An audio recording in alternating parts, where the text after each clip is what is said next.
What if I told you that your wealth already exists? Not in the future, not as a dream, not as a goal, but now, in this very moment, in a parallel layer of your consciousness. What if I told you that the only thing separating you from that wealth is not action, not luck, not circumstances, but a doorway in your own mind? You've been taught to chase, you've been trained to wait. You've been conditioned to believe that wealth is a reward after effort, a prize after struggle, a distant destination you inch toward. But the truth is far simpler and far more powerful. Wealth is not something you attract, it's something you remember. It's a frequency you return to, a vibration you re-enter, a version of you that already has it and is patiently waiting for you to arrive at the level of belief where you become it. Look around you.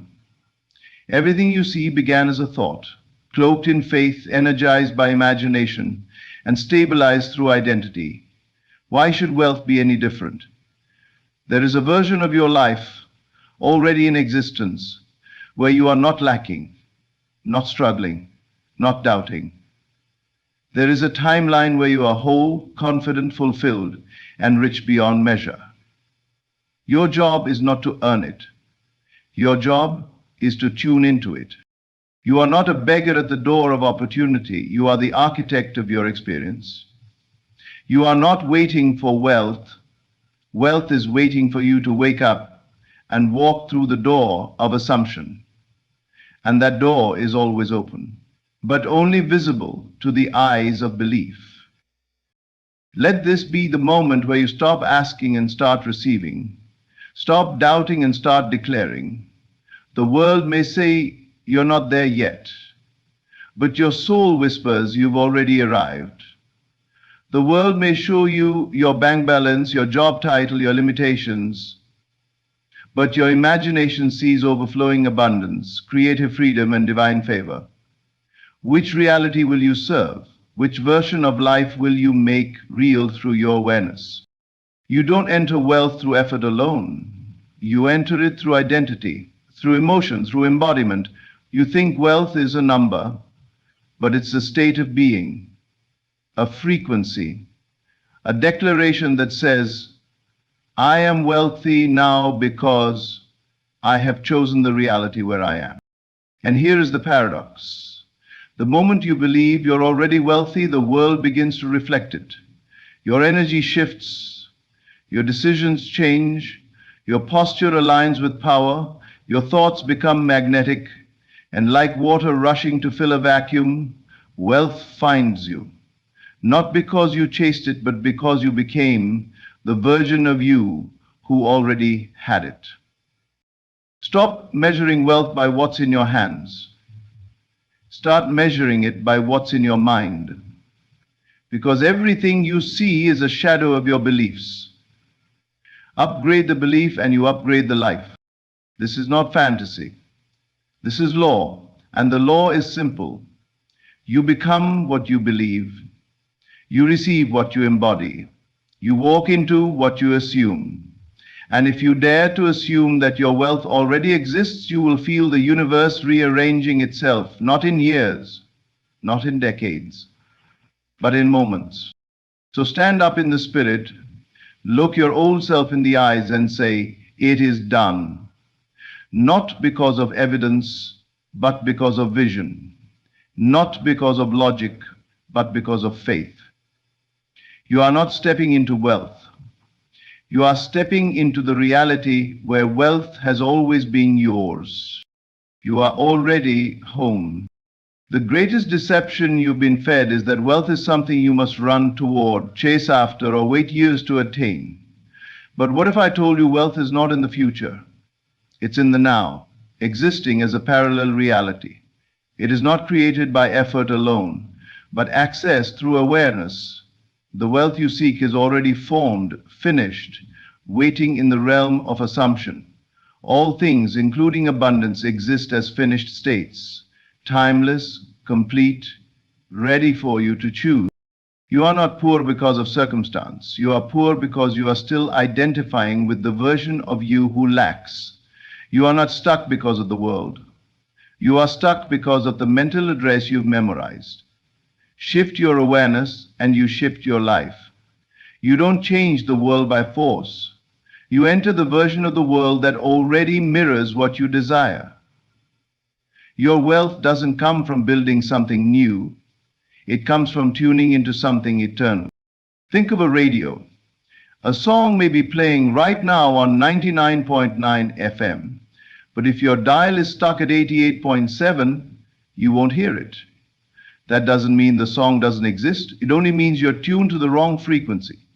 Wealth is the same. The version of you that's abundant, free, and fulfilled is already broadcasting, but until your identity matches the signal, all you'll hear is static, doubt, fear, limitation. You don't move through time to get to wealth, you move through consciousness. You don't climb a ladder, you shift a state. When you close your eyes and fully become the person who already has the lifestyle you desire, the opportunities, the confidence, the flow, when you feel it in your bones, not as fantasy but as fact, then reality bends to meet you. This is not wishful thinking, it is alignment. You are not building the future, you are selecting the future. This idea can feel uncomfortable because it strips away excuses. If your wealth already exists, then it's no longer about waiting, it's about awakening. You're not waiting on money. Money is waiting on your permission to flow. You're not lacking opportunity. You're lacking occupancy in the dimension where you already are wealthy.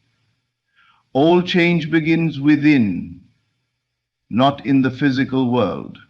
The outer world is always the echo, never the source. This is not about faking it. It's about returning to the truth.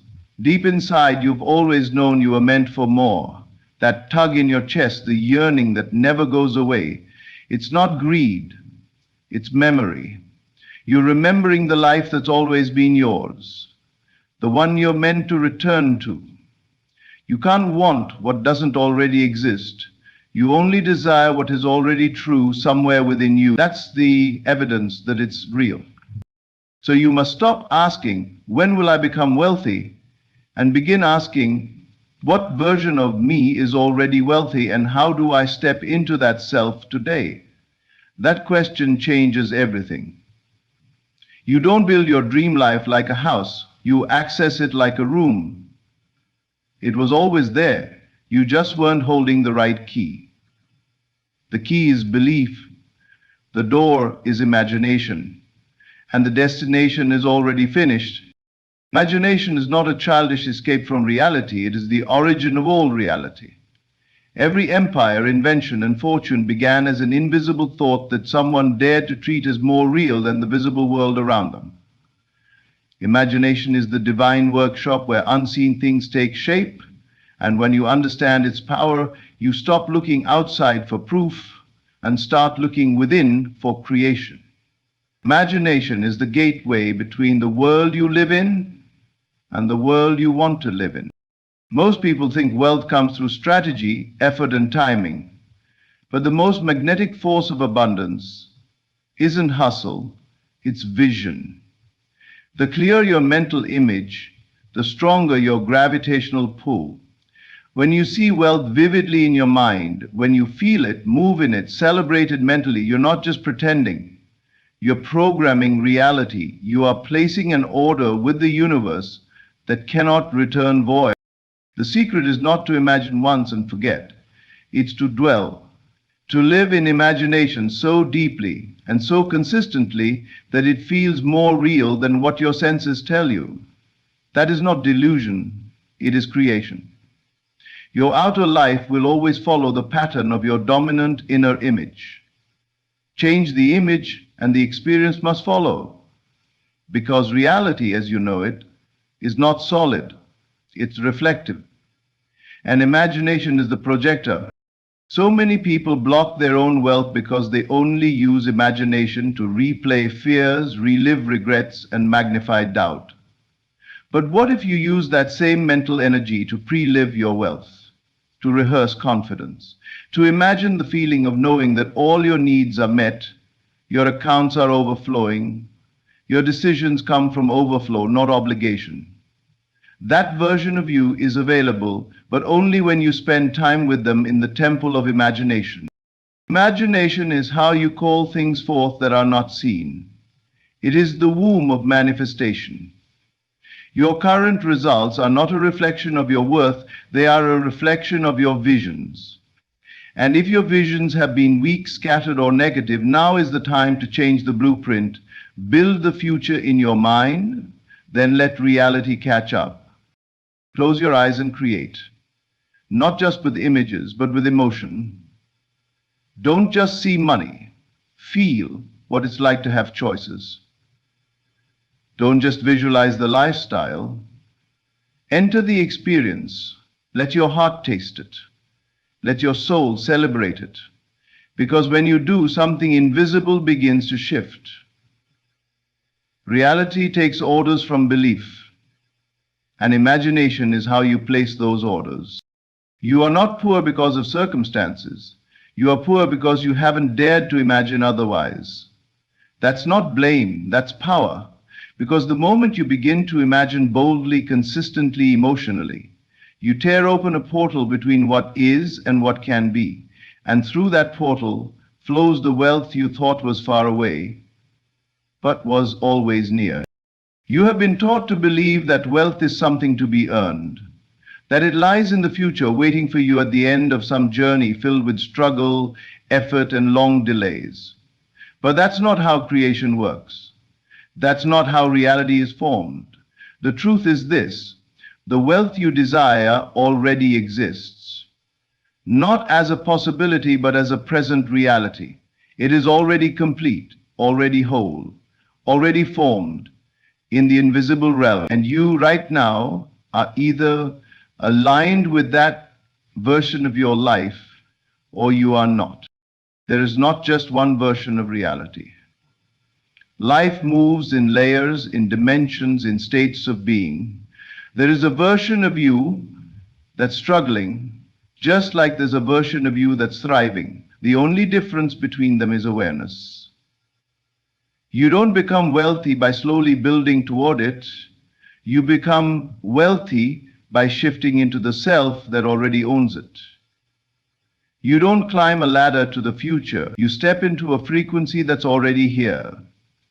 The moment you understand this, you stop striving and you start shifting.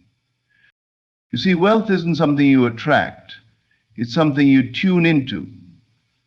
Like a radio station that's already broadcasting, your wealth is already playing right now. But until you shift your dial to match that frequency, you won't hear it. It's not that the wealth isn't there.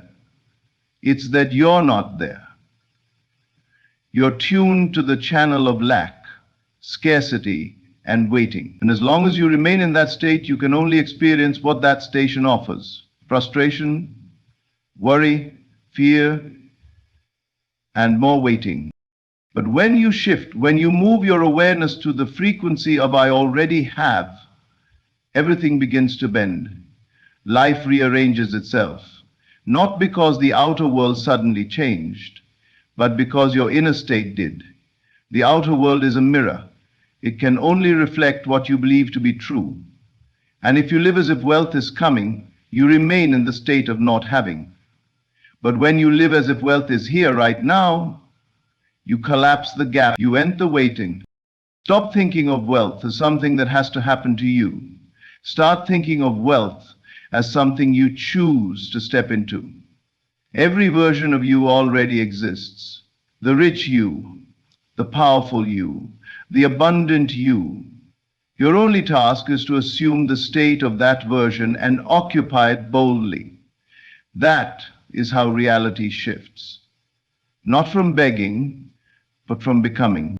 This isn't philosophy, it's law. Every moment you dwell in the energy of it's already mine, you pull yourself closer to the dimension where it is. And the universe responds not to what you want, but to what you are. Are you scarcity? Are you doubt?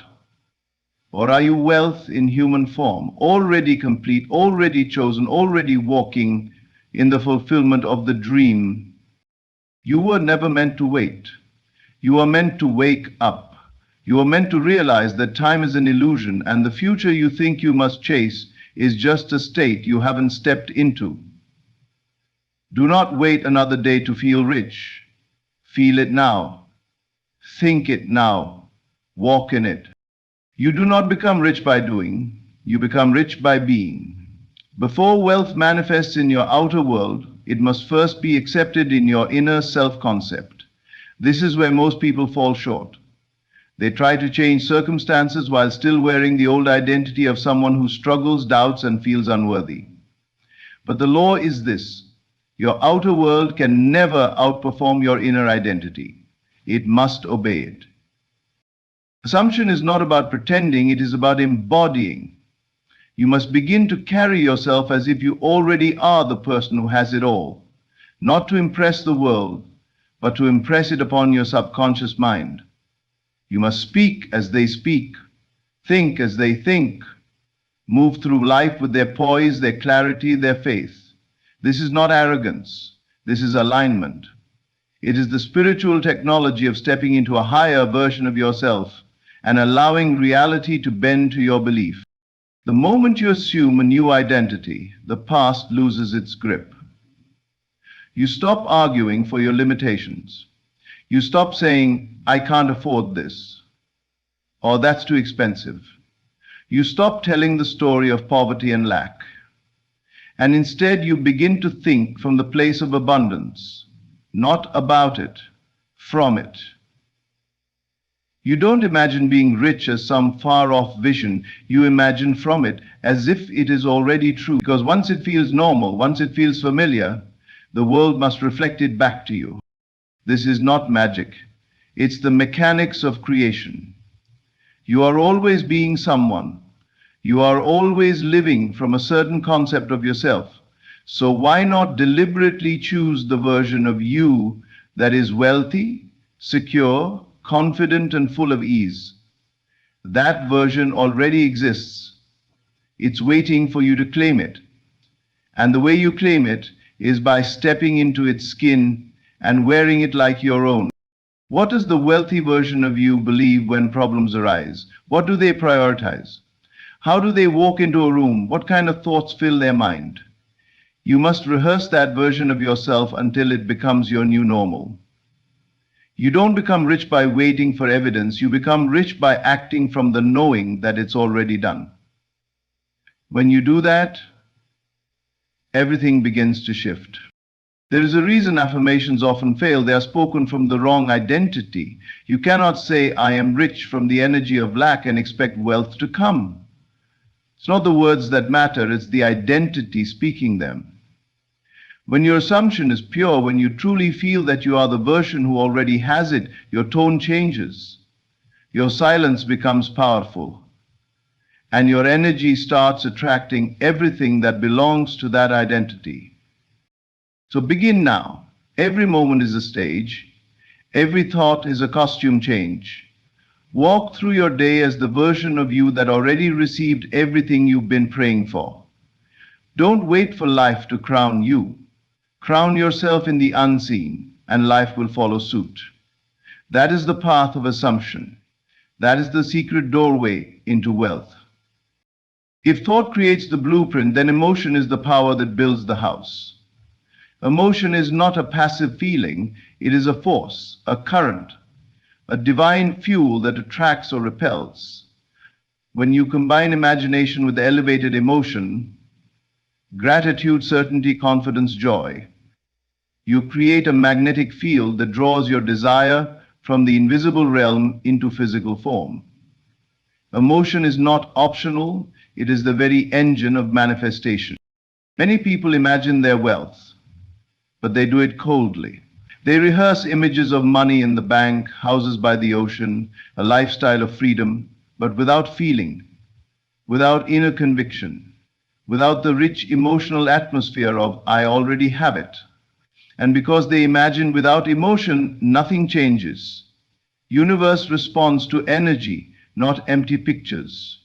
You must feel rich. You must feel safe. You must feel free. Now, emotion collapses time. It makes the future present. The moment you flood your being with the feeling of already having what you desire, you leave the state of waiting and enter the state of possession. Your heart doesn't know the difference between a vivid emotional state and a physical one. If you feel it deeply enough, your body begins to accept it as truth, and then the world follows. Think about what happens when you remember a painful moment. Your heart tightens, your stomach drops, your breathing changes. Why? Because emotion makes thoughts real. Now apply that power to your abundance. Imagine your accounts overflowing, not as a goal, but as a memory. As a done deal, feel the lightness in your chest, the calm in your mind, the joy in your eyes, the relaxation in your shoulders. Feel the relief, the security, the power, and hold it, dwell in it. Let it wash over you again and again until it becomes your new emotional baseline. Emotion, when focused, turns belief into certainty. And certainty is what magnetizes events, people, opportunities, and wealth to you. But the opposite is also true. When you rehearse fear, anxiety, and lack, you become a magnet for delay. You begin to chase what you should be attracting. Emotion does not just create, it also selects. Every emotion you nurture tunes you into a specific timeline. Choose wisely. The greatest shift you can make today is to stop chasing wealth emotionally. Stop feeling empty. Stop feeling desperate. Stop feeling like you're missing something. Because the moment you do, you send a signal to the universe that says, I do not have. And life will agree with you. But when you begin to feel the abundance now, not later, not after, but now, you emit the frequency that aligns with already having. Practice emotional embodiment every day. Sit in stillness. Close your eyes. Feel the wealth in your breath, the richness in your calm, the joy of not needing anything more to prove you're enough. Let your emotion announce to the universe, I am already there. And when you do, you won't have to run after wealth. Wealth will come running to you. The greatest enemy of your wealth is not poverty, it's evidence. Evidence of what you see, what you hear, what you're told, your current bank balance, your unpaid bills, your debts, your job title, your surroundings. These things shout to your senses. You are not rich. And if you believe them, if you trust what your senses tell you more than what your imagination reveals, you remain locked in the world of lack. But the truth is this, your senses are the echo, not the voice. The evidence you see is old. It is the residue of your past assumptions, your past beliefs, your past identity. It is not your truth. It is a shadow, a mirror reflecting who you used to be. The moment you understand that everything around you is simply a delayed photograph of your former state of mind, you are free to stop reacting to it and start creating from a higher place. The trap is emotional attachment to appearances. When you look at your empty wallet or declining account, fear rises. Doubt whispers, panic tightens your chest, and your old self comes roaring back, screaming, see, you're not there yet. But this is where spiritual power must rise. You must feel rich in the face of lack. You must claim abundance in the presence of absence. That is the test and that is the transformation. Letting go of the evidence doesn't mean ignoring your responsibilities. It means refusing to bow to them. It means acknowledging your current reality without surrendering your authority to it. It means paying the bill with gratitude, not guilt. It means walking through struggle with the posture of victory, knowing this is a temporary echo, not your eternal truth. You must feel bigger than the lack in front of you because your wealth is not measured in digits, it's measured in identity. Your imagination must matter more than your sight. When doubt says you're broke, you must say that may have been true, but I'm not that person anymore. You're not trying to escape reality, you're birthing a new one. And birth always comes with resistance. The old world wants you to believe it's final, but faith knows it's just transitional. And the faster you detach emotionally from the evidence of lack, the faster the new world flows in. You cannot serve two masters. You cannot walk by faith and also live in reaction to facts. Either your inner world governs your outer, or the outer world becomes your prison. You must choose, and choosing means training your awareness to stay loyal to what you want, not what you see. You must become the person who doesn't flinch when the evidence says otherwise, who smiles when others panic, who stands still in the storm and says, "This is just old news." Every time you react to what you don't want, you water the seed of lack. But when you feel rich, even for no reason, you water the seed of abundance. And what you water grows. So stop rehearsing what's wrong. Stop worshipping your limitations. Look them in the eye and declare, "You are not my future. You are a fading echo of a version of me I've already outgrown." This is the gateway. When you no longer need proof to feel rich, proof begins to show up. Not because of hustle, not because of luck, but because you have learned to let go of the evidence of lack and live by the truth your spirit knows even when your eyes do not. Your words are not decoration, they are direction. Every sentence you speak is a signal, a command, a vibration sent into the invisible, shaping the visible. You are always casting spells, whether you know it or not. And the most powerful magic you carry is in your mouth. When you speak from lack, you strengthen lack. When you speak from abundance, you call it closer. You do not describe life with your words, you create life with your words. The person who has received does not beg, they do not plead, they do not explain or justify. They declare, they affirm, they speak with the calm of knowing, and this is the state you must train yourself into. Begin to speak like someone who already has it, not because you're pretending, but because you're aligning. The words you speak shape the emotional climate around you, and emotion is the substance that attracts outcomes. Stop saying, "I can't afford that." Stop joking about being broke. Stop reinforcing scarcity with every casual comment. Every time you say, "I never have enough," the universe answers, "As you wish."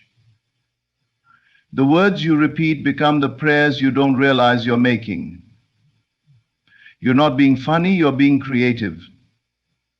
And if your speech doesn't match the world you desire, it will keep you locked in the world you want to escape. Speak differently. Choose words that rise from the version of you that has already received. Say things like, "Wealth flows to me in expected and unexpected ways." Say, "I walk in abundance." Say, "Money loves me and finds me wherever I go." And say these things not to convince the world, but to convince yourself. Because your subconscious listens, and it always believes what you say most often. Speaking as if you already have is not lying, it is leading. You are leading your world into a higher frequency. You are conditioning your nervous system to accept a new normal. And the more you speak abundance, the more comfortable it becomes.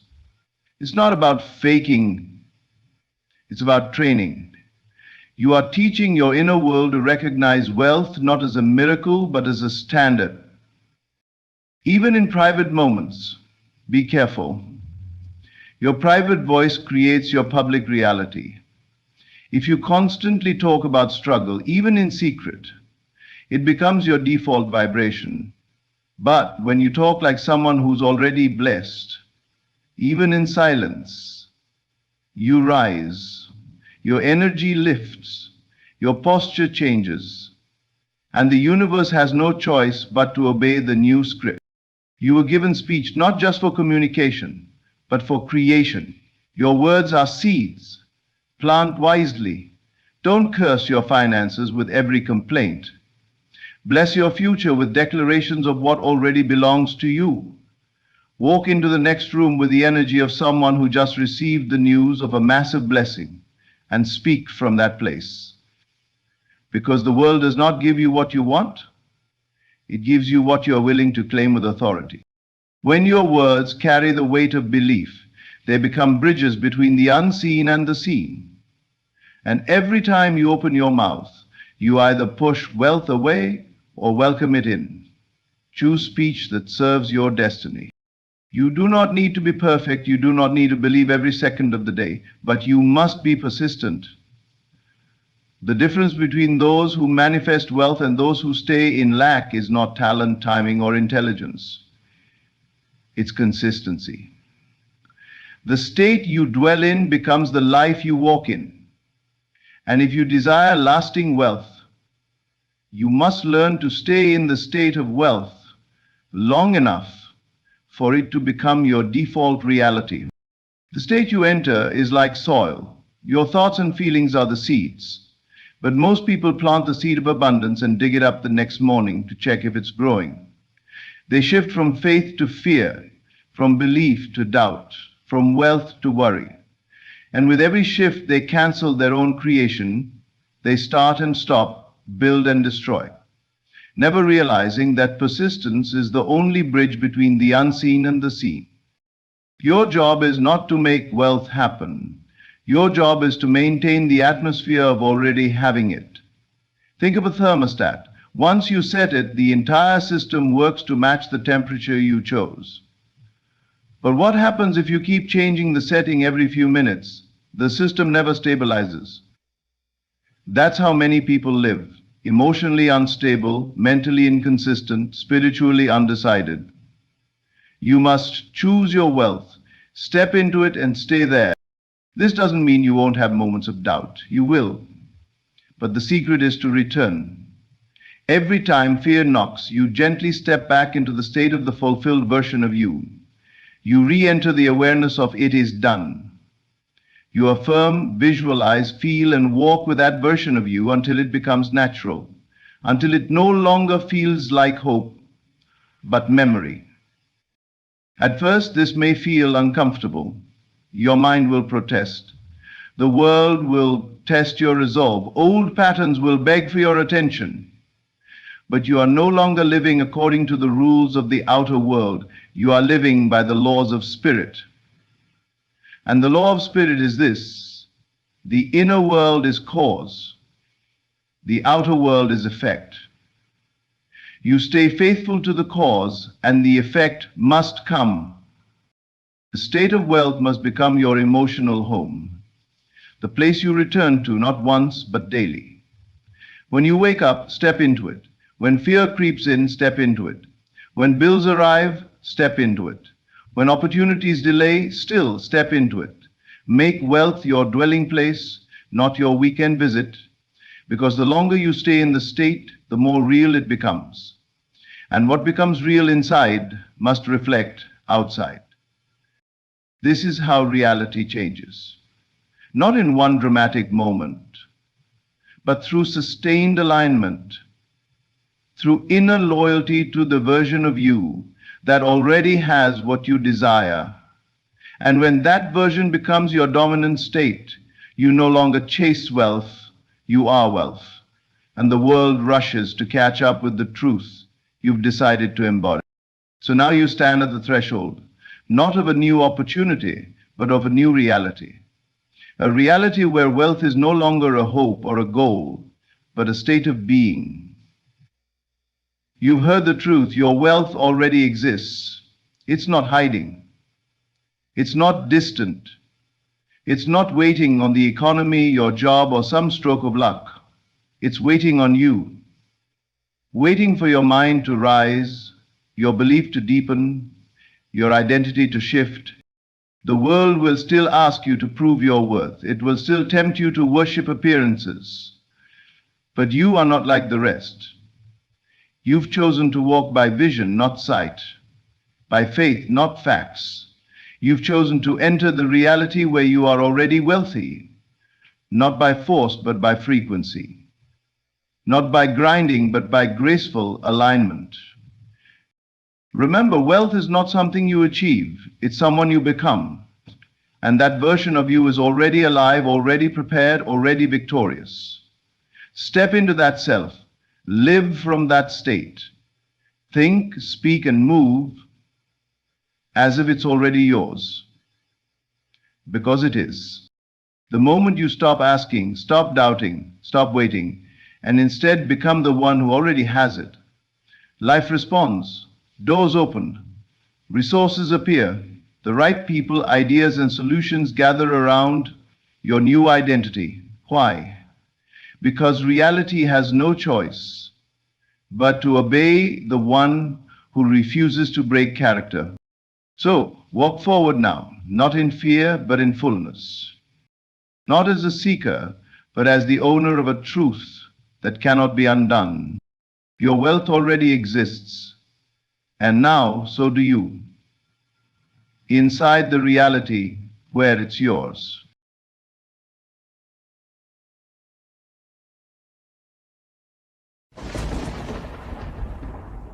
Your world is not waiting to give you something. It is waiting for you to feel something. And until you feel it, it will not appear. This is the secret that most pass by without noticing, the quiet, radiant truth hidden beneath the noise of struggle. You do not need to have anything in order to feel it. You only need the courage to feel it before it comes. Everything you want, everything you long for already exists in the unseen.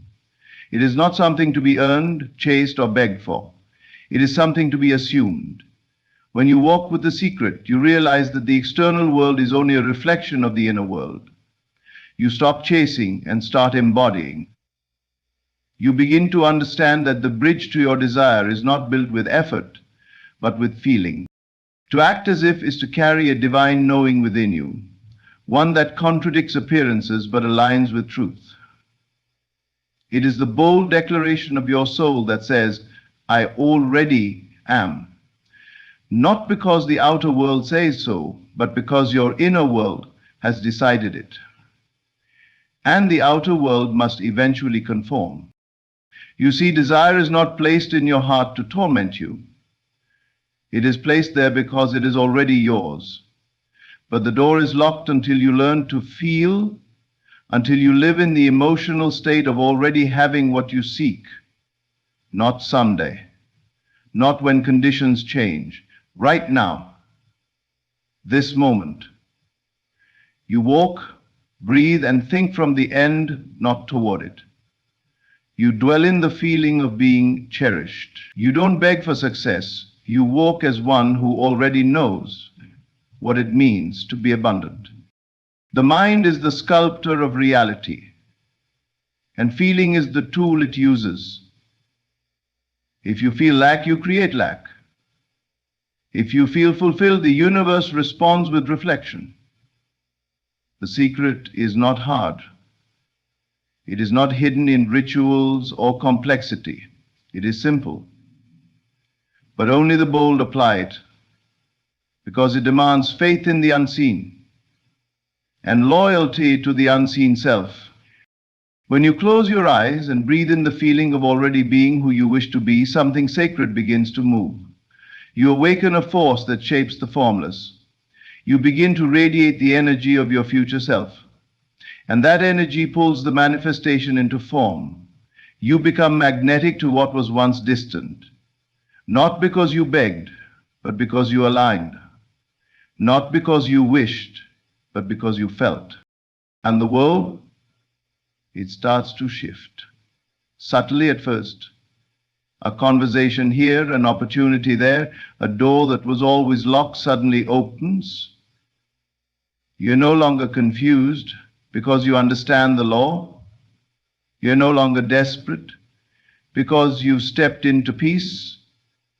The world cannot give you what you already are, it can only reflect it. So when others wait, you become. When others hope, you assume. When others doubt, you feel. And this feeling becomes your foundation. The feeling of being already blessed, already chosen, already there. Nothing outside of you needs to change for you to feel wealthy, loved, healed, or seen. The moment you feel it, you have it. This is the ancient key that unlocks every door. Feel before you see. Act not as one who wants, but as one who knows. Speak not from lack, but from wholeness. Move not with fear, but with confidence. And every day, you return to that inner knowing. Even when appearances scream the opposite, you don't flinch, because you've seen the pattern. You've lived it. The delay is only illusion. The gap is only time's way of measuring your persistence. But time must bow to imagination. Reality must bend to feeling. You are not here to react. You are here to create. You are not here to wish. You are here to embody. This secret is not about pretending. It is about becoming. It is about awakening to who you truly are, long before the world has the courage to mirror. And the moment you feel it, not as a trick, not as a hope, but as a truth, the universe begins to move quietly, surely, in your favor. To understand the creative process of life, one must first grasp the central truth that feeling precedes manifestation. This is not just a poetic idea, it is a spiritual law, constant and unchanging, quietly operating beneath the noise of circumstances. Everything you see around you, everything that forms your physical world, began first as an unseen state. And what gave that state shape and power was not mere thought or idle wish. It was feeling. It is through feeling that man awakens creation. Not through logic, not through strategy, not even through effort alone. It is through the deep, quiet assumption that what is desired is already possessed. You cannot trick the universe with hollow declarations. You may say, I am wealthy or I am loved, but if you feel poor, if you feel unwanted, then you're sending out an energy that speaks louder than any words. The language of creation is not speech, it is vibration. And vibration is born from your emotional state. When you feel something, truly feel it, you are setting into motion a sequence of events that must bring it into form, not might, must. That is the law.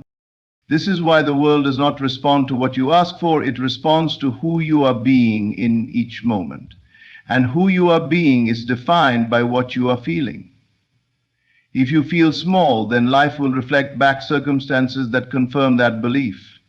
If you feel abundant, regardless of what your bank account says, you will begin to see signs, opportunities, and doors open that reflect that abundance.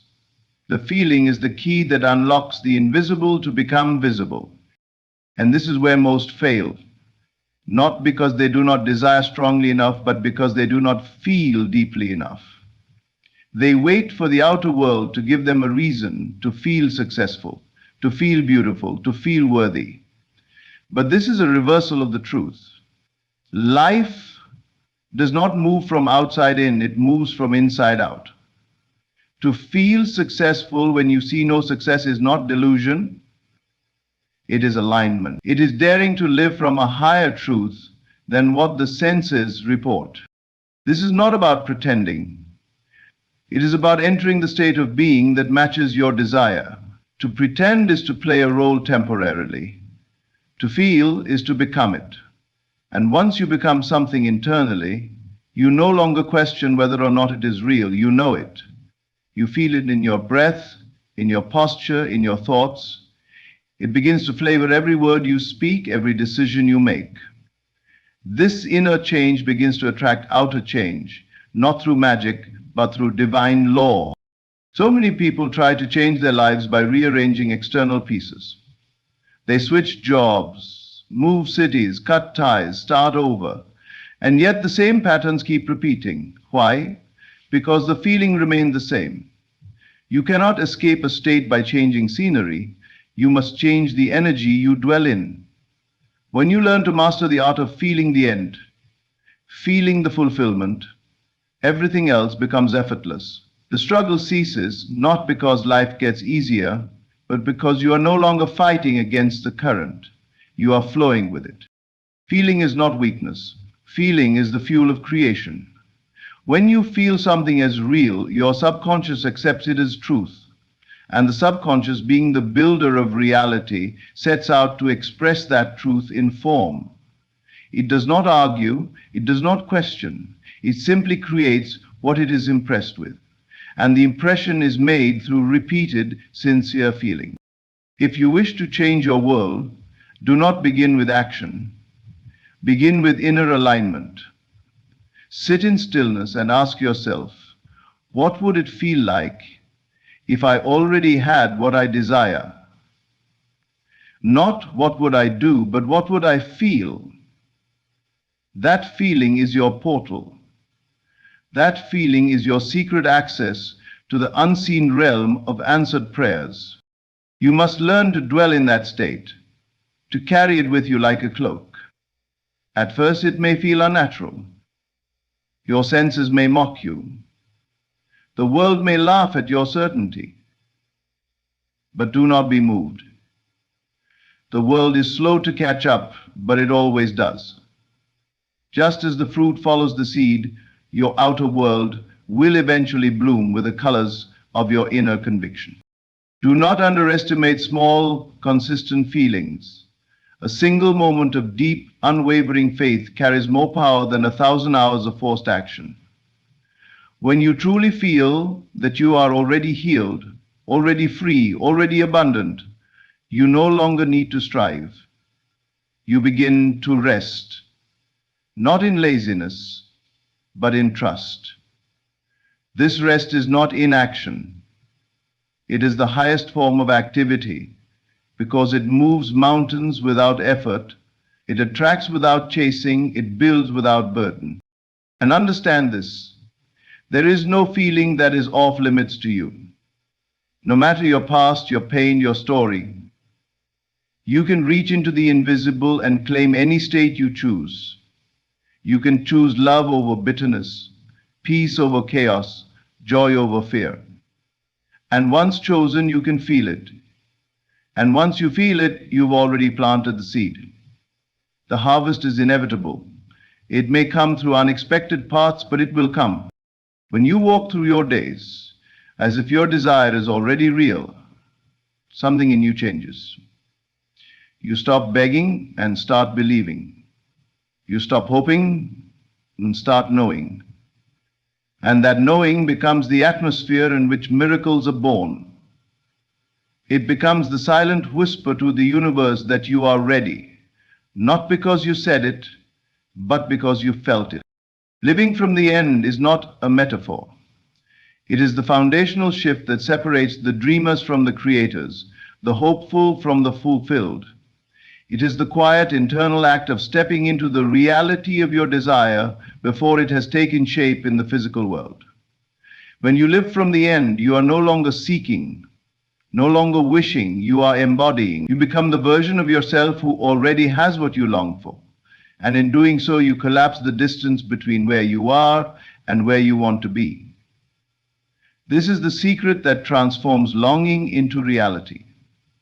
Not by force, but by feeling. To live from the end requires that you stop reacting to what your senses tell you and start responding to what your inner knowing reveals. The world may tell you that your desire is impossible. Your bank account may echo lack. Your relationships may reflect distance. Your body may feel broken. And yet you do not yield to these appearances. You look beyond them. You feel beyond them. You become blind to the visible and loyal to the invisible. This is the essence of living from the end, a sacred defiance of reality as it appears, and an unwavering trust in reality as it truly is. The moment you imagine your desire fulfilled and feel the satisfaction of it, you begin to shift timelines. You move out of the timeline of waiting and into the timeline of becoming. Most people live in a constant state of waiting, waiting for the right time, waiting for the right person, waiting for the right opportunity. But those who understand the laws of the inner world do not wait, they prepare, they assume. They occupy the feeling of the outcome now, and because they do, they bring that outcome closer with every breath. Living from the end is not about delusion. It is not pretending that something has happened when it hasn't. It is about assuming the emotional and mental position of your future self and allowing that state to dictate your thoughts, actions, and beliefs. The person who lives from the end does not ask, when will it come?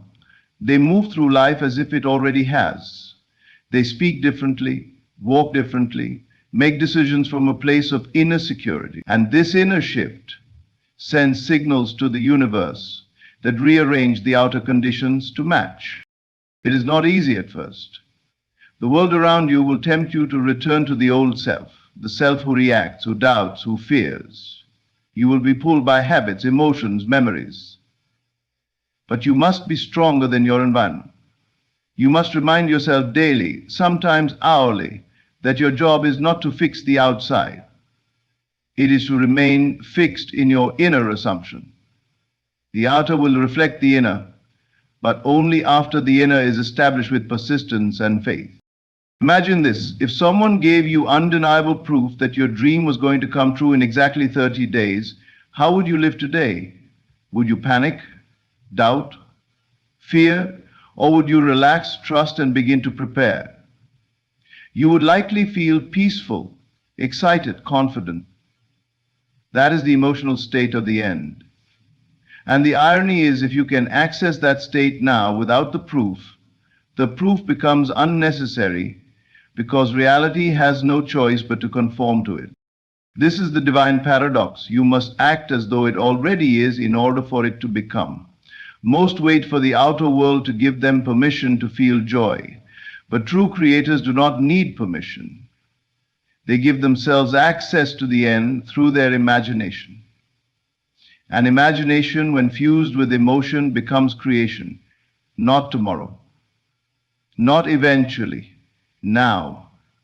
Every time you return to the feeling of the end, you water the seed of manifestation. And just as a plant does not grow overnight, your desire may take time to bloom, but bloom it must if you remain loyal to the feeling.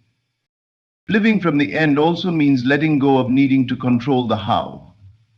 When you dwell in the state of fulfillment, you do not chase outcomes. You do not manipulate force or strive in desperation. You move in peace. Because you know, you do what feels aligned and you release what feels like struggle. This is not passivity, it is wisdom. It is alignment with a higher intelligence that knows far better how to bring your desire to pass than your limited mind ever could. There is great power in surrender. Not the surrender of giving up, but the surrender of trusting the process. When you live from the end, you stop asking how and start asking, who must I become? You become the person who already has it. Not later, not someday, now. That version of you thinks differently, feels differently, behaves differently. And as you live from that identity, the world begins to mirror it in ways that seem miraculous, but are in fact lawful. Every great achievement, every success story, every dream realized, began with someone who dared to live from the end. They spoke as if it was so. They moved as if it were done. And life, seeing their unwavering conviction, yielded to their inner reality. This is not arrogance. It is faith. Not blind faith, but creative faith. The kind that doesn't just hope, it acts. And the longer you stay in the feeling of the end, the more natural it becomes. What once felt like a fantasy begins to feel like home. You wake up thinking from the end. You go to bed in gratitude for what you have not yet seen but already received.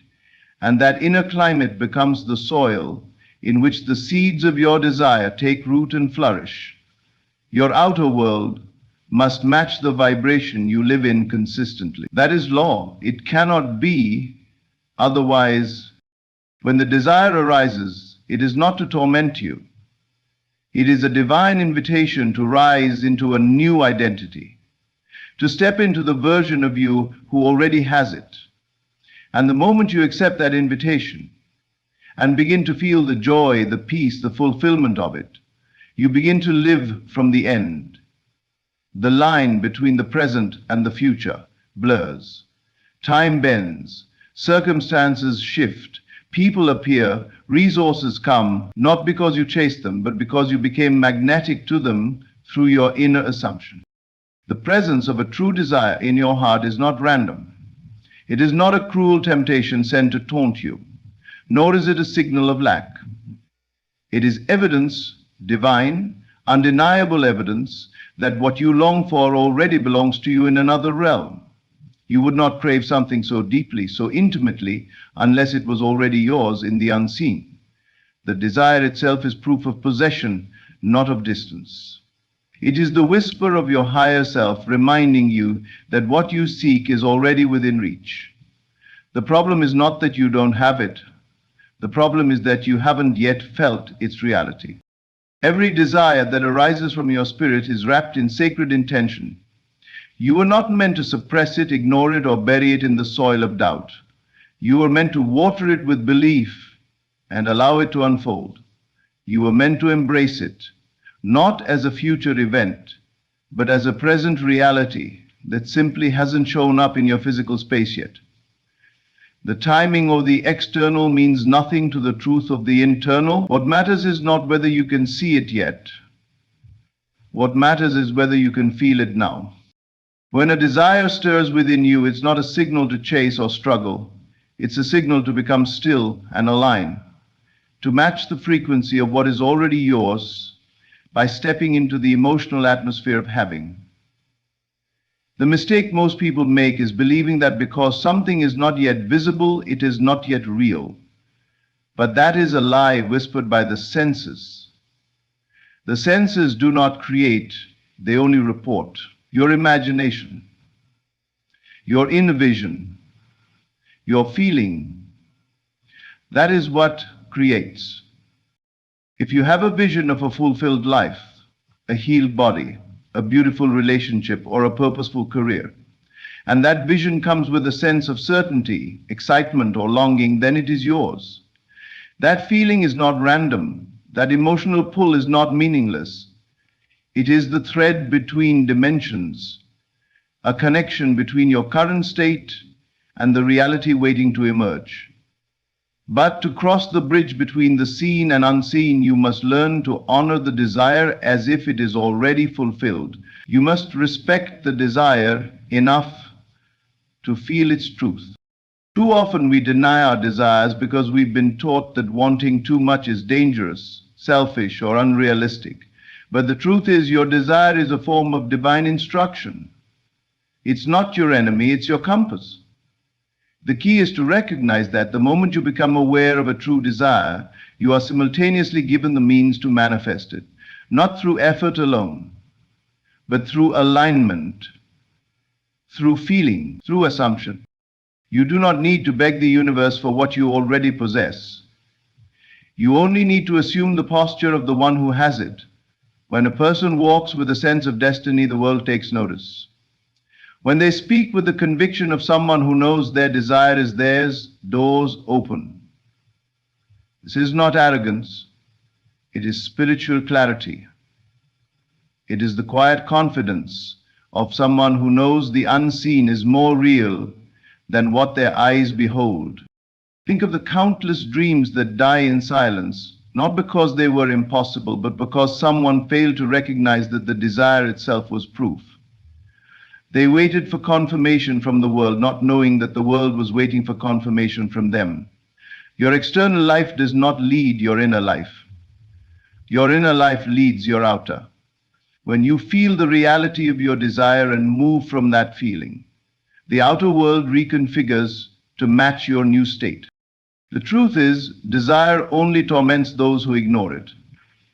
When you embrace it, when you believe in it, when you feel its fulfillment as present, it no longer hurts. It begins to uplift. It begins to guide. It becomes the thread that pulls you into alignment with who you truly are. Because every desire you feel is rooted in your higher identity. You do not desire randomly, you desire according to your deeper nature. That is why you must trust it. You must trust that you are not broken for wanting more.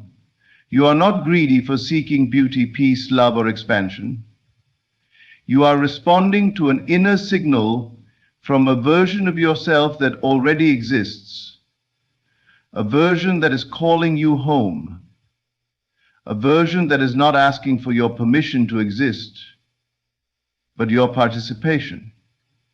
You do not need to create this version from scratch. You only need to awaken to it, to feel it, to live in its presence. And this is the path of transformation. You shift not by fighting what is, but by feeling what is coming as if it has already arrived. You do not sit in lack and cry out for more. You rise into the emotional frequency of already having. And that is when the miraculous occurs. That is when time bends. That is when what was once impossible begins to unfold with graceful inevitability. When you feel the desire for something, say to yourself, "This is mine already. I am only aligning with it now." Let that be your mantra. Let it soak into your bones. Let it rearrange the structure of your identity. You are not separate from your desire. You are one with it. The only task is to stop denying that truth and start feeling like the version of you who knows it. So instead of praying with desperation, pray with gratitude. Instead of visualizing as a wish, visualize as a memory. Instead of walking with uncertainty, walk with assurance. Let your inner world become so saturated with the end result that the outer world has no choice but to catch up. Feel it so deeply, so consistently that it becomes your emotional home, and from that home everything must come. Assumption is the hidden engine behind all creation. It is not just a mental activity, it is a spiritual law in motion. When you assume something to be true and let that assumption dwell within you long enough, it begins to mold your life into its likeness. Assumption is the invisible hand that rearranges people, events, and circumstances to reflect the state you have claimed internally. It doesn't require evidence or approval. It only requires persistence and belief. The moment you assume you are already what you wish to become, you begin to radiate a new vibration, and the world, without fail, responds to that signal. This is not about hoping or wishing or asking politely. It is about claiming, owning, being. When you assume, you bypass the slow and often contradictory reasoning of the conscious mind and step into the realm of faith, where imagination becomes the blueprint of your future. You act, not because you've seen the result. You act because you felt the result. You walk into a room not hoping to be chosen, but assuming that you are already valued. You wake up not dreading the day, but assuming that everything is aligning in your favor. And as you sustain this inner reality, the outer world must bend to reflect it. The beauty of assumption is that it doesn't wait for permission. It doesn't beg for signs. It declares that the end is already accomplished and moves in alignment with that truth. Even when the outer world resists, the inner world holds firm. And that inner firmness becomes the foundation upon which miracles are built. Most people live as victims of circumstances because they allow the world to dictate how they feel. But the one who assumes understands that the world is not the cause, it is the effect. Change the assumption and the outer conditions must follow. Assumption is not pretending. Pretending fades when challenged. Assumption deepens. It survives contradiction. It stands unmoved in the face of lack, of rejection, of delay. It is the knowing that even if nothing has changed outwardly, everything has already changed inwardly. And because the inner shapes the outer, what you have assumed will soon be what you are experiencing. You may not know how it will come, but the how is never your concern. The how belongs to life. Your task is to remain loyal to the end you have assumed. Every great shift in a person's life begins not with action, but with assumption. You assume you are no longer a victim, and slowly but surely the world stops treating you like one. You assume you are healthy, and even in sickness your body begins to respond. You assume you are loved, and love finds its way to you, often from places you never expected. It is not magic, it is law. And once you understand this, your relationship with life transforms. You stop fighting, you stop pushing, you start creating through being. Assumption is also the answer to resistance. When you assume your desire is already yours, you no longer fear delay, you no longer chase or plead. You become calm, grounded, unshakable. This calmness is not indifference, it is authority. It is spiritual maturity. You know that what you have claimed will come, not because of force, but because of alignment. And in that calm, you allow space for the answer to arrive. Often, it arrives when you least expect it, not because it was late, but because you finally stop doubting. The world you live in is plastic to your assumption. It takes shape according to what you believe about yourself.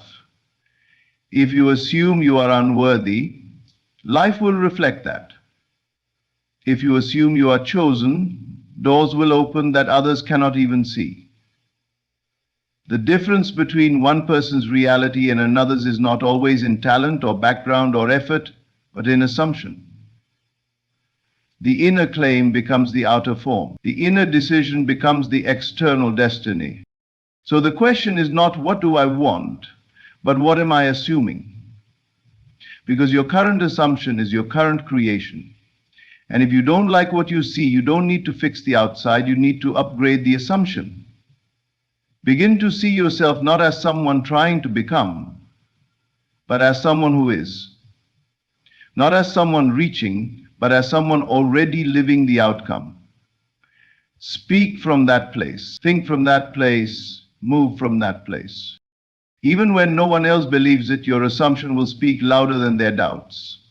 Even when your senses report otherwise, your assumption will carry more power than what your eyes can see. And with time, consistency, and emotional investment, the world begins to shift. The impossible becomes possible. The unlikely becomes certain, not because life changed randomly, but because you did. Because you dared to act, not from the past, not from fear, but from the future you have already claimed. Assumption also brings with it a strange sense of joy. When you assume something is already yours, you begin to experience the emotional reward before the physical result. You smile without reason. You walk lighter. You trust deeper. This inner atmosphere of joy becomes a magnet, drawing to you the very thing you once believed was far away. And that joy is not fragile, because it is not dependent on evidence. It is rooted in inner knowing. There will be moments when your assumption is tested. People may mock your confidence. Events may seem to contradict your belief. But these are only echoes of the old state, trying to pull you back. Hold steady. Keep feeling the end, keep walking in it. The more you persist, the more those old echoes fade and the new reality takes root. And once it does, it becomes unshakable. You look back, and what once felt like fantasy has become your normal. When you understand assumption, you begin to walk through life with a different energy. You stop reacting and start responding. You stop fearing the future and start shaping it. You realize that your life is not happening to you. It is happening through you. Your inner state is the canvas, and assumption is the brush. What you paint with feeling becomes the world you wake up in. Faith is not merely a passive hope for something better. It is a living force, an active loyalty to the invisible. It is choosing to believe in the truth of your imagination when every fact of the outer world stands against faith. Faith is not a feeling that comes and goes with good news or favorable conditions. True faith is unshaken by appearances. It is a decision to remain aligned with the unseen reality of your desire, to hold steady in your inner conviction no matter what the outer world reports. It is not built on what you can touch, taste, or measure. It is built on the certainty that what you have felt in your imagination is more real than what you temporarily experience in your senses. Loyalty to the unseen is not blind. It is deeply aware that the physical world is only a shadow, a delayed echo of past assumptions. It is an awareness that your current experience is simply the harvest of seeds sown long ago in thought and feeling. So when you plant a new seed, a new vision, a new assumption, a new desire, you must give it time to take root in the unseen before it breaks through into visibility. This in-between stage, this space where nothing seems to be changing, is the realm where faith is tested and proven. Faith is the ability to walk through a reality that contradicts your desire and still claim that your desire is already fulfilled, not out of delusion, but out of deep inner knowing. This is the kind of faith that changes worlds. It is not loud or desperate. It is quiet but unwavering. It is not found in frantic declarations, but in calm, consistent being. You don't need to scream that it's yours. You simply carry the stillness of someone who already knows. There is a power in this kind of stillness, a magnetic pull that draws unseen forces into motion. Life begins to organize itself in ways you couldn't plan. The people, opportunities, and moments you need start arriving not because you chased them, but because you became aligned with them. Faith doesn't need to control the timing. It doesn't need to see progress every day. It knows that just as the seed pushes through the soil in silence, so too does your assumption unfold beyond your sight. When you maintain loyalty to the unseen, you are declaring that your inner world is the foundation of your life, not the outer. You are saying, I will not allow circumstances to determine my emotional state. And when you stop giving your power to appearances, appearances begin to lose their grip on your reality. You become the cause, not the effect. You stand in the center of your own creative power and act not from reaction, but from decision. To walk in faith is to feel the outcome before it is visible. It is to wake up in the energy of fulfillment even if nothing has changed. It is to give thanks before the blessing arrives. This is not just a spiritual exercise. It is a reprogramming of your identity. The more you feel it, the more it becomes your normal. And the more it becomes your normal, the more the outer world has no choice but to reflect it back to you. And yes, faith will sometimes feel lonely. You may feel as if no one understands the reality you're holding inside. People may question your confidence, may try to tether you back to the visible world. But that's only because they live by sight. You have chosen to live by vision. And that choice places you in a different rhythm, a different flow, one that moves not by force, but by harmony with something greater than logic. Faith is not about pretending you don't have doubts. It's about choosing not to serve them. It's about hearing the noise of fear but not obeying it. You can feel resistance and still remain anchored in your end. You can experience delay and still be certain. That's what makes faith powerful. It doesn't erase reality, it transcends it. And by transcending it, it reshapes it. The moment you decide to hold on to your assumption as truth, despite all evidence to the contrary, you begin to live from a higher law, not the law of sight, but the law of spirit. You begin to experience the joy of being before having, the peace of knowing before seeing, and that peace becomes your anchor. That joy becomes your guidance. You no longer look for signs because your feeling is the sign. You no longer wait for proof because your assumption is the proof. Every great shift in your life will require you to be loyal to something no one else can see. It will require you to walk alone for a while, to carry a vision that only lives within you. But if you carry it long enough, it will take form. The invisible always becomes visible when held with enough conviction. That is the law. That is the promise. Your role is to remain faithful, to continue feeling the end, to keep your mind aligned with your assumption, even when your senses scream otherwise. And when the world does finally catch up, when the thing you held in your imagination becomes the life you live, you will not be surprised. You will not marvel. You will simply smile because you knew. You knew the whole time. That is the reward of faith, not just the manifestation, but the growth, the strength, the intimacy with your own creative power. It teaches you that you never needed anything outside of yourself to begin. You only needed the courage to believe, to assume, and to remain loyal to the invisible.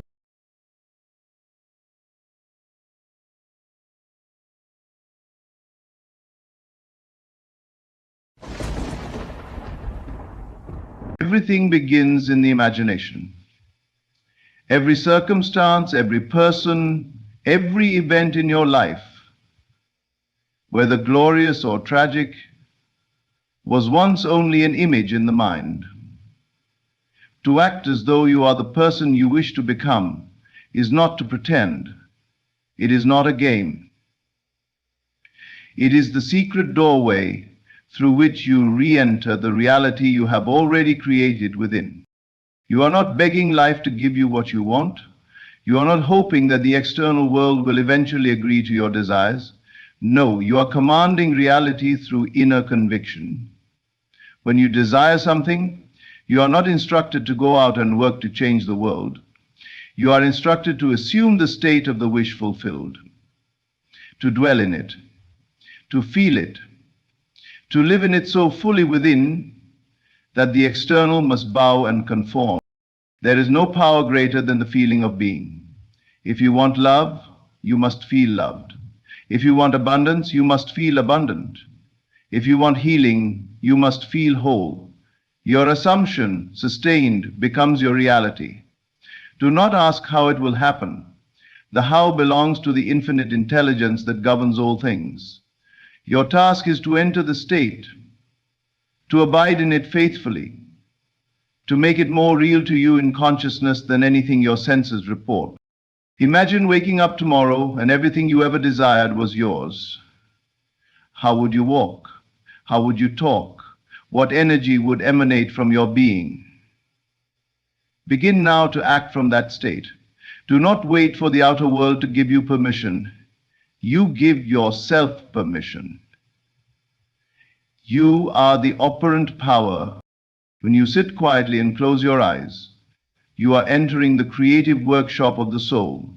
It is there, in that stillness, that you can fashion your world anew.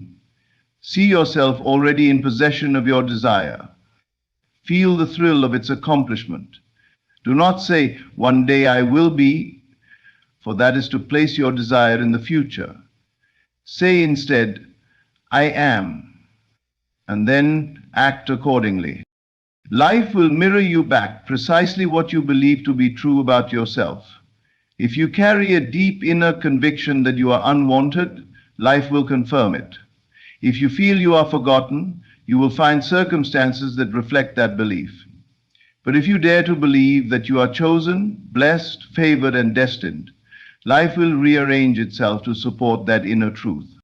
Do not be concerned if the evidence appears slow. Seeds grow in silence beneath the soil.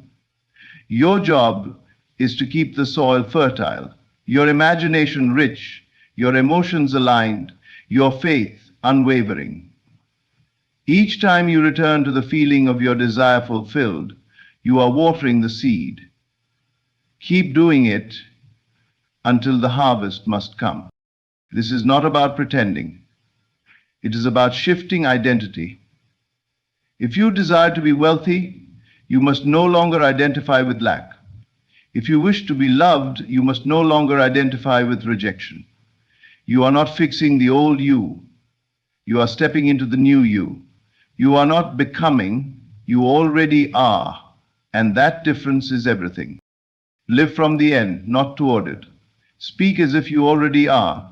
Walk as if you already have. Rejoice as if the gift has already been delivered, because in the unseen realm it has. You simply await the unveiling. But your behavior now determines how and when that unveiling takes place. Every moment you feel and act as if it's done, you are collapsing time between the seen and unseen. But no man or system or circumstance can stop the one who lives in the knowing of their divine right to choose and assume. You are not a victim of fate. You are the author. Life does not happen to you. Life happens from you. You are not waiting. When you rise in the morning, remember who you are. You are the divine imagining itself into form. And what you dare to assume with conviction, persistence, and love, you shall surely experience.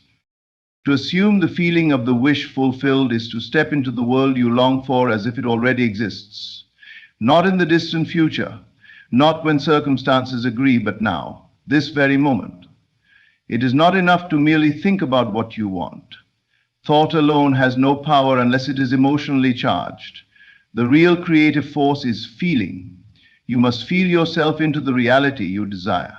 That is the secret. That is the beginning of all transformation.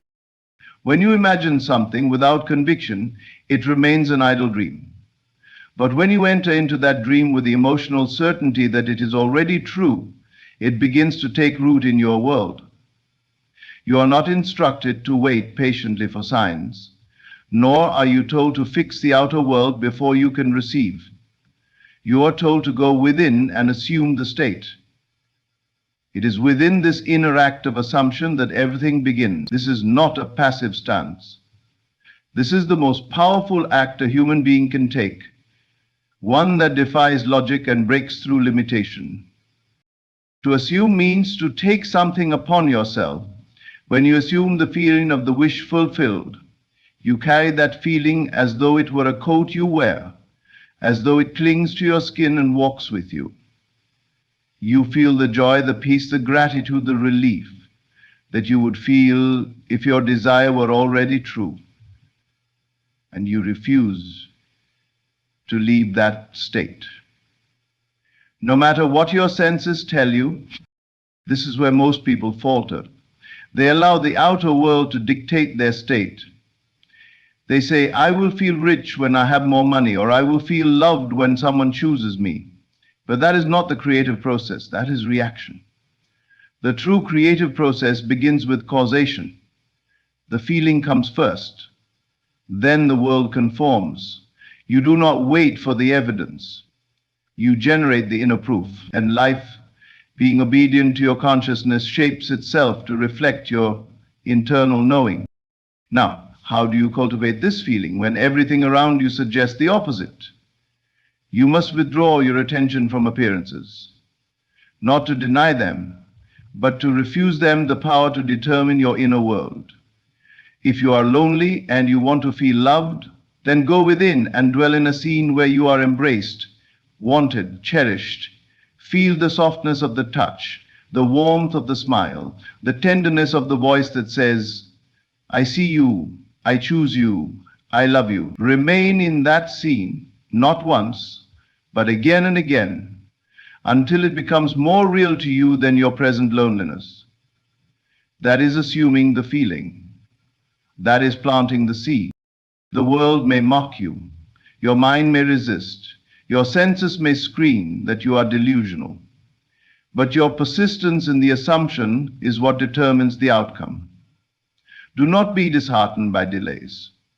The tree does not grow the moment you plant the seed, but it grows silently, invisibly, powerfully, and in time it will bear fruit. So it is with your assumption. If you return again and again to the feeling of the wish fulfilled, you create a momentum that the world cannot stop. There is no one to convince, no argument to win. No one else needs to believe in your vision. It is enough that you believe. It is enough that you feel. The entire world bends to the soul that knows its power. It is not arrogance, it is alignment. When you assume the feeling of the wish fulfilled, you are aligning yourself with the truth of your divine nature. You are affirming that what you imagine is not only possible, it is real and it is yours. Now consider what happens when someone receives the very thing they've been praying for. Their body relaxes, their breath deepens, their mind grows still. There is a lightness, a relief, a sense of completion. That is the feeling you must create now, even before anything changes. That is the feeling that must become your dwelling place. You live in that state, not for a moment, but as often as possible, until it becomes your natural home. This is not pretending. This is transformation. Pretending is superficial. It is play acting. But true assumption is deep, rooted, unwavering. It is as if you are stepping into the shoes of your future self and walking with their confidence, speaking with their voice, smiling with their peace. The outer world may not yet have caught up, but it is on its way. The pattern has been set. The mold has been formed. And life, which always reflects your dominant state of being, must now mirror the new you. You may say, but I've tried this before and nothing happened. The truth is, you may have visited the state, but you did not dwell in it. You may have touched the feeling, but you did not embrace it as your truth. Or perhaps when faced with delay or contradiction, you abandoned the feeling and returned to your old identity. That is not failure. It is simply instruction.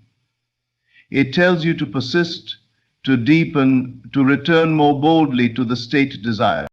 The act of assumption is not a one-time event. It is a practice. It is devotion to the inner world above the outer. And every time you return to the feeling of the wish fulfilled, even if just for a minute, you are watering the garden of your life. You are reshaping your destiny. You are telling the universe, this is who I am now. And the universe must comply. So let your inner world become vivid. Let it be drenched in feeling. Let it speak louder than your doubts. Feel the success before it arrives. Feel the love before it is spoken. Feel the health before the diagnosis changes. And most of all, refuse to step out of that state. Refuse to be persuaded by fear, by time, by resistance. The world you desire already exists in imagination. It is waiting only for your steady gaze and your emotional allegiance. Assume the feeling now and do not let it go. Speak as though it is done, move as though it is done, love as though it is done, and you will see the world yield to your faith.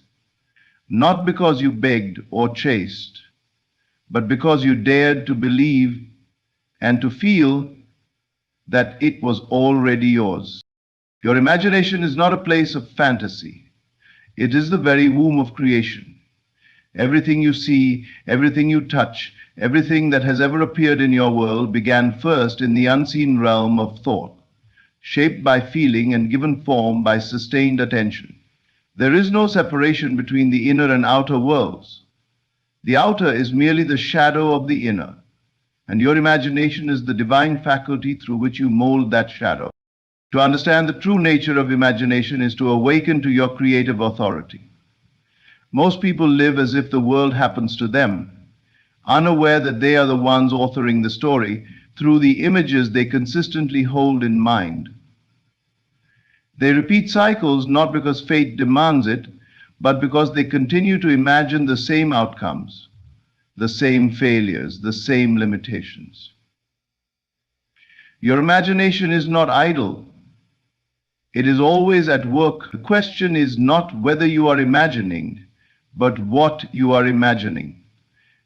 And what you imagine with emotional conviction will solidify into your lived experience. If you want to change your life, you must begin by changing the pictures you allow to play across the screen of your mind. For every vision, entertained with feeling, leaves its imprint. These mental movies become blueprints. Your subconscious mind takes them as instructions, and your reality responds in perfect accordance. You are never a victim of circumstance. You are a mirror of the assumptions you hold deep within. When you imagine, you are not daydreaming. You are participating in the act of creation itself. The moment you close your eyes and enter a scene, you are building. When you feel the emotion of that scene, whether it be joy, confidence, peace, or love, you are infusing it with life. That imagined state, when nourished with feeling, begins to generate a magnetic pull. People, events, and opportunities begin to align with that vibration. You do not need to know how. You do not need to figure it out. The how is never your concern. The inner image is your only responsibility. The outer world will follow. This is why fear is so destructive, not because fear is morally wrong, but because fear is an act of creation. When you dwell in fear, you are imagining what you do not want with great emotion. And because your imagination does not discriminate, it accepts that fearful image as your chosen reality. Then it goes to work producing the experiences that match it. You are not being punished. You are simply seeing the outpicturing of the world you've been constructing in your mind. But this truth is not cause for alarm, it is cause for celebration. Because if you can create unconsciously, then you can create consciously. You can withdraw your attention from the things you no longer wish to experience and give your full energy to what you desire. You can close your eyes, silence the noise, and deliberately paint a new picture on the canvas of your inner world. And if you do it with persistence, that picture will become your reality. Nothing you desire is out of reach. What stands between you and the life you long for is not distance, it is imagination. When you imagine yourself already in possession of your desire, you are closing the gap. You are bringing the future into the now. And when you remain in that state with loyalty, you alter the course of your life. You must learn to value your imagination above your senses. Your senses report what is, but imagination reveals what can be. If you are always responding to what you see, you are trapped in repetition. But if you respond to what you imagine, you become free. You begin to move from cause rather than effect. You start shaping life instead of being shaped by it. This is not theory, it is law. It works as surely as gravity. When you imagine a new state and occupy it with feeling, the entire universe rearranges itself to reflect that change. People you have never met will appear. Doors that were closed will swing open, and all of it will seem like coincidence, until you realize it was you all along. You were not lucky. You were not favored by chance.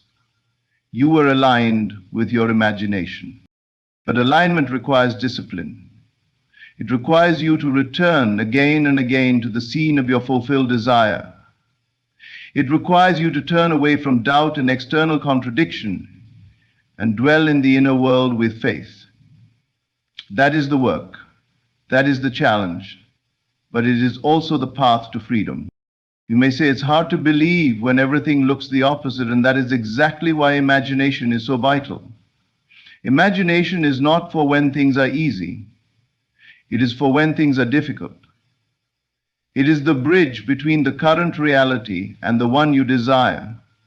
And when you persist on that bridge, when you continue to see yourself as successful, loved, healthy, or free despite what surrounds you, you become unstoppable because you are no longer waiting, you are creating.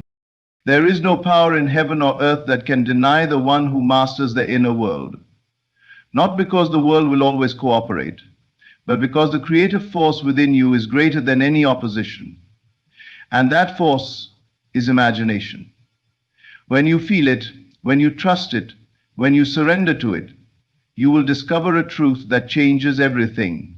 Your world is your mirror, and the image you hold within is the cause of all that you experience without. So use your imagination wisely. Do not let it drift into fear or replay scenes of regret. Use it as it was meant to be used, as the divine instrument of creation. Imagine what you love. Imagine who you long to be. Imagine the joy of answered prayers, the peace of resolved problems, the beauty of dreams made real.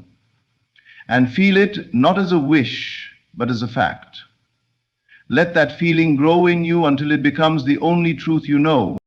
Then, when the world begins to shift and align with that vision, you will understand what you always suspected. The power was never out there. It was within you, waiting to be awakened. And now that you've seen it, nothing can ever be the same. There comes a moment when you must stop waiting to become and begin being. This moment is now. The shift you seek, the one that brings your desires to life, is not born through effort or willpower alone. It is born through identity. You must no longer identify with the version of yourself that lacks, longs, or begs. Instead, you step into the version that already possesses, already embodies, already knows, already. This is not about pretending. It is not about faking it until something magical happens. It is about claiming the truth that has always existed inside you and allowing it to take form. Pretending is fragile. It cracks under pressure. It tries to imitate what it doesn't truly believe. But a shift in identity, real, conscious, and deep, becomes unshakable. When you step into the I am of your desire, you are not acting like someone else. You are becoming who you really are. You are returning to your rightful state. You are remembering that your circumstances do not define you. Your assumptions do. At the moment you assume a new identity, everything around you begins to change in accordance. This identity shift is subtle but powerful. It doesn't mean you deny your current reality. It means you no longer accept it as the final authority. You stop telling stories that keep you in bondage. You stop speaking from the place of what hasn't happened yet. Instead, you adopt a new inner language, one that flows from the truth of your desire fulfilled. You don't say, I hope I can. You say, I am. You don't say, one day I'll have. You say, it's already mine. Not as wishful thinking, but as a declaration of being. You declare it before the evidence, and in doing so, you create the evidence. You are always living out the identity you hold most firmly. If you see yourself as the victim, life will offer you the same pain, the same stories, the same characters in different faces. If you see yourself as powerless, then no matter how many chances you are given, they will slip through your hands. But if you shift your identity to someone who is worthy, capable, chosen, and blessed, the world will start to reflect that truth. Not because life suddenly improves, but because you have. The world doesn't change first, you do. You cannot drag your old self into your new life. They are not compatible. The habits, thoughts, and emotional patterns of your former identity must be released. The you who constantly overthinks, doubts, and hesitates cannot walk the path of someone who is bold, certain, and fulfilled. One must die for the other to live. And that death is not tragic. It is sacred. It is the shedding of what never truly belonged to you, so that what has always been yours can rise. It is uncomfortable at first, because the old identity will fight to stay alive. It will whisper doubts and replay old fears. It will beg you to return to familiar suffering. It will use your senses against you, pointing to what hasn't changed. But you must not listen. You must remember that you are no longer that version of yourself. You are no longer the one who waits. You are the one who claims. You are no longer the one who tries. You are the one who is. This shift begins within. It begins in the silence when no one is watching, when you are alone with your thoughts. It begins when you decide once and for all that you are done identifying with lack, rejection, failure, or abandonment.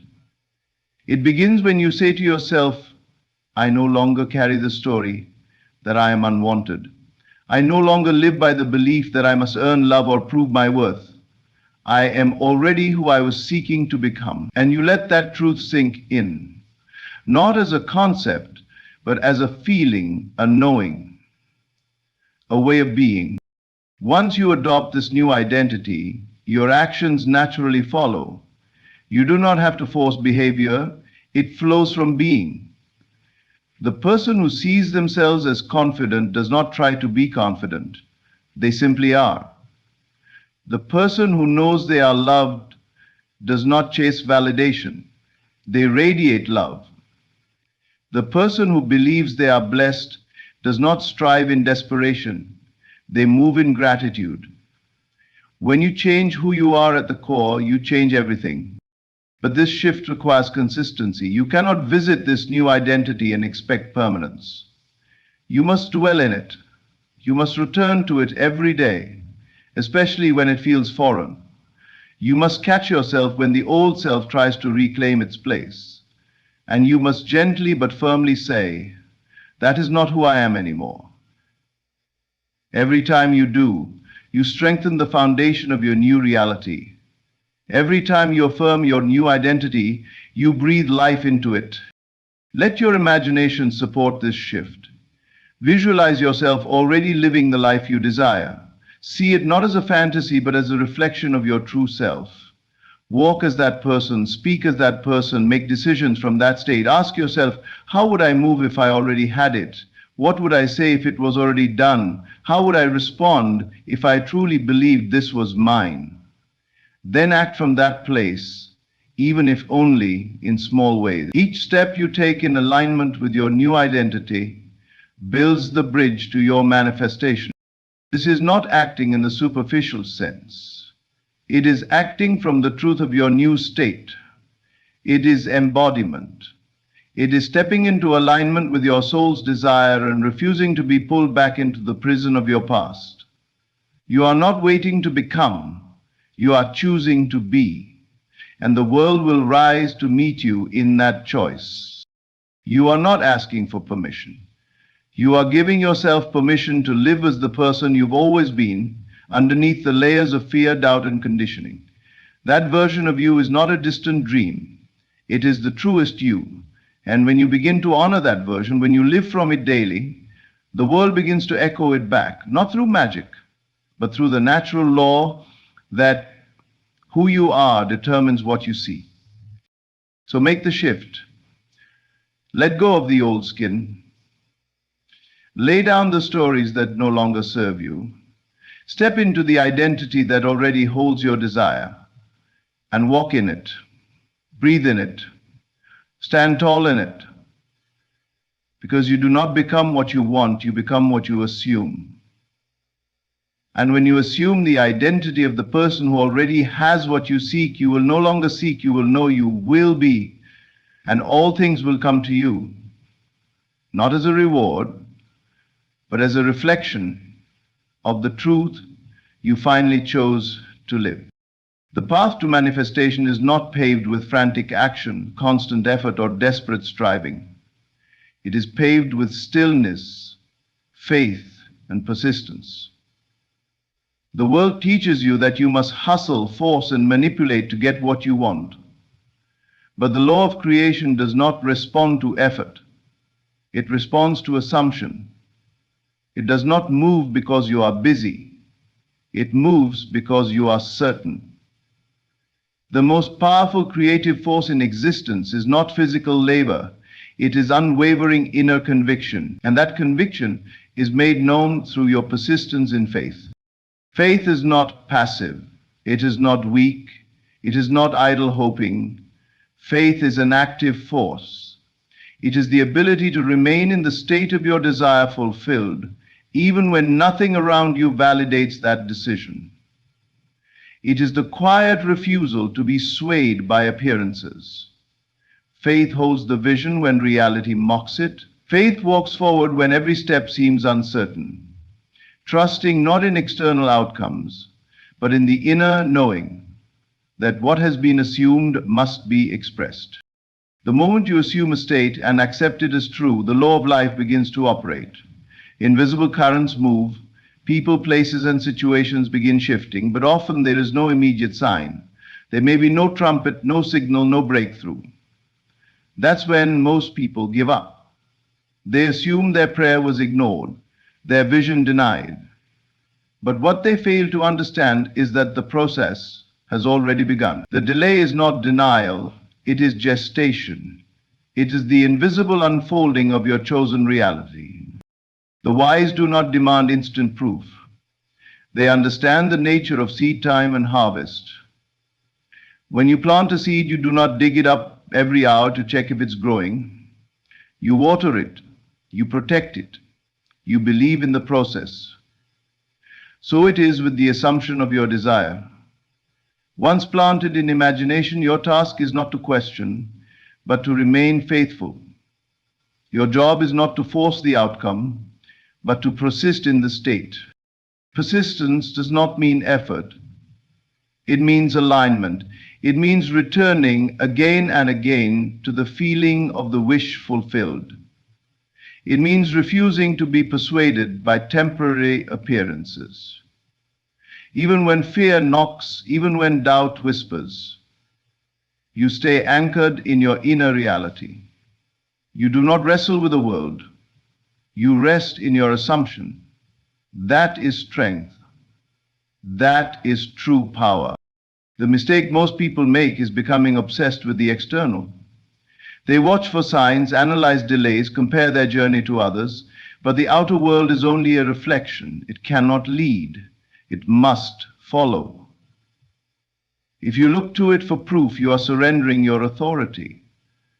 But if you look within and persist in your state, the world has no choice but to yield. Let this become your daily discipline.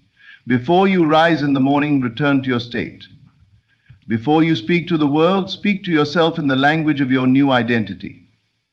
Do not allow the noise of life to drown out your inner knowing. Rehearse your reality in the quiet of your mind. Revisit the scene of your fulfillment. Feel it. Smile at it. Rest in it. And when the day attempts to distract you, return. Again and again, return. That is persistence. Not a desperate plea, but a calm resolve. Understand this. The law of creation does not reward those who beg. It responds to those who believe. Not those who try to convince the world, but those who have convinced themselves. Your conviction is the cause. The world is the effect.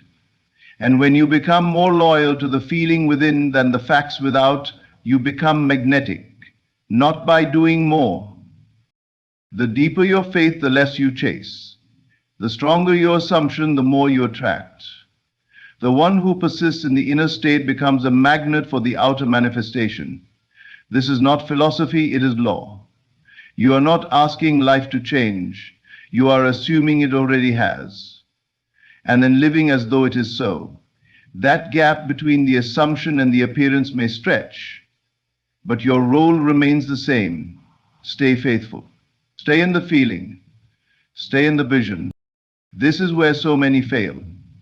They change their minds when nothing happens quickly. They step out of the state because their senses disagree. But faith is not about agreement. It's about decision. You've decided that this is your reality. You've decided that what you imagined is true. You've decided that what you felt is yours. That decision must become your anchor. Do not be tossed by waves of emotion or delay. Stand firm. And in that firmness, reality begins to bend. If you look at the lives of those who create consistently, who live in abundance, peace, or joy, you'll see a common thread. They believe before they see. They know before they touch. They feel before they possess. That is the way. That is the only way. Anything else is reaction, but reaction is weakness. You were not born to react. You were born to create, and creation is always an act of persistence. So let others chase and grasp, let others worry and scheme. You remain still. You persist in silence. While the world rushes to fix what it sees, you rest in the unseen. And in time, what you rested in will become what you live in, not because you forced it, but because you remained faithful to it. Your persistence in faith is not a chore. It is your highest act of self-love. It is your declaration that you are worthy of the life you envision.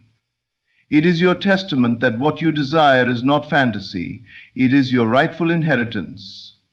And the only thing required to receive it is to persist in the assumption that it already belongs to you. Return to the feeling, dwell in the vision, silence the doubt, and stay. Even when nothing moves, stay. Even when everything shakes, stay. For the one who stays rooted in faith becomes the author of their world, and what once was imagined becomes the only thing that ever was real.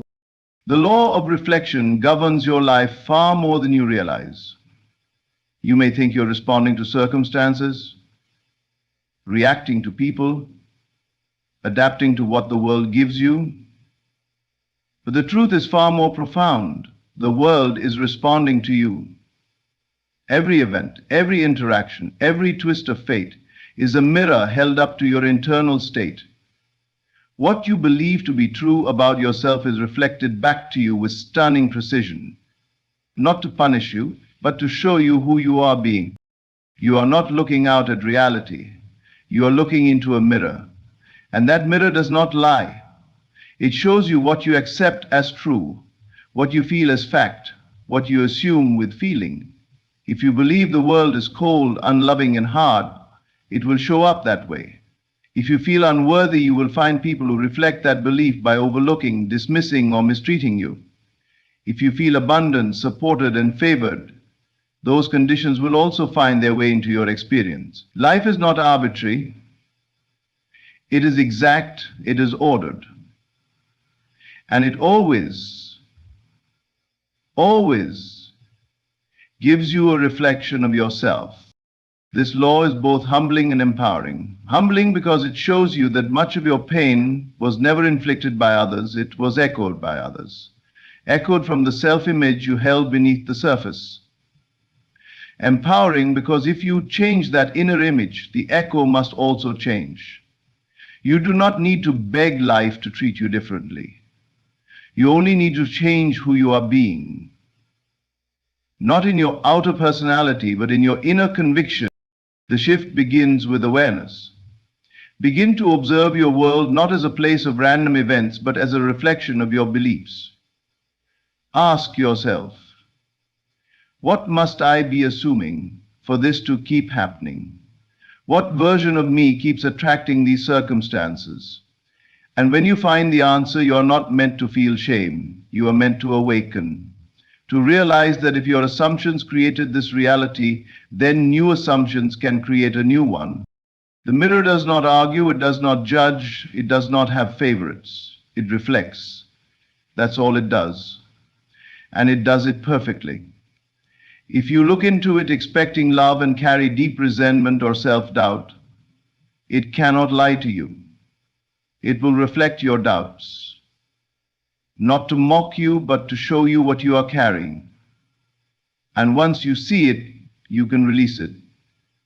You can revise it. You can replace it with something true, something aligned, something that reflects the beauty and divinity of who you truly are. But this requires honesty.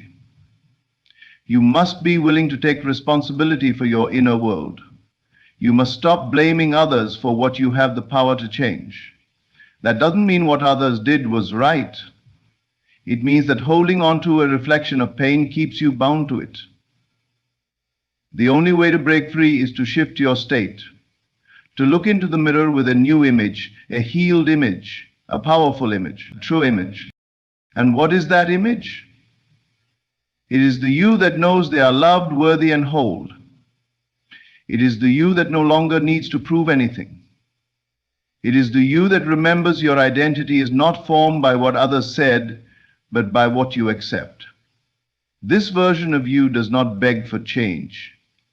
They become the change. They look into the mirror and smile, not because of what they see, but because of what they know. They know the mirror must reflect them, and they have chosen to be someone different. This is the secret. You must become it before you see it. You must feel it before you touch it. You must live from it before the world can mirror it back. That is not denial. That is divine alignment. That is the power of consciousness. The world cannot give you what you are unwilling to first become within. Start small. If you want to be respected, begin by respecting yourself in thought. Speak to yourself with honor. Walk with dignity. Imagine people responding to you with admiration, not once but repeatedly. Saturate your mind with that image, and life, without fail, will begin to mirror that respect. Not always from the same people, but from somewhere, somehow, it will appear. Not because you chased it, but because you became it. If you want love, stop searching for it outside yourself. Begin to embody love. Love your own presence. Love your breath, your being, your essence. Love the way you move through life, and then imagine scenes where you are embraced, seen, cherished. Allow the feeling of being loved to rise within you, and let that feeling grow until it becomes your resting place. Then watch how the mirror begins to change. Do not worry about how long it takes. Do not look at the clock. Time is not your master. The moment you shift your state, the mirror begins to adjust. Sometimes the reflection lags. That's not failure, it's momentum catching up. Keep looking at yourself through the lens of truth. Keep choosing the version of you that aligns with your desire, and the mirror will have no choice but to catch up. This is not theory, it is spiritual law. You are not a victim of life. You are the cause. You are not hoping for change. You are producing it. With every thought, every assumption, every feeling, you are broadcasting a signal. And the world is the echo of that signal. If you don't like what you're hearing, change the song. Don't scream at the mirror, adjust your reflection. This understanding frees you. It ends the need to control others. It ends the obsession with circumstances. It brings you back to your center, to the place of power that never left you. You realize that the most important work you can do is inner work. That changing the mirror means changing yourself. Not fixing or improving, but realigning with your truest self. You are not broken. You are not lacking. You are simply being mirrored back the identity you've chosen, consciously or unconsciously. So choose wisely. Choose boldly. Choose the image that reflects your divine nature, not your wounded past, and then dwell in that image. Live from that image, and the world in perfect obedience will reflect it back to you with grace, with beauty, and with unshakable truth.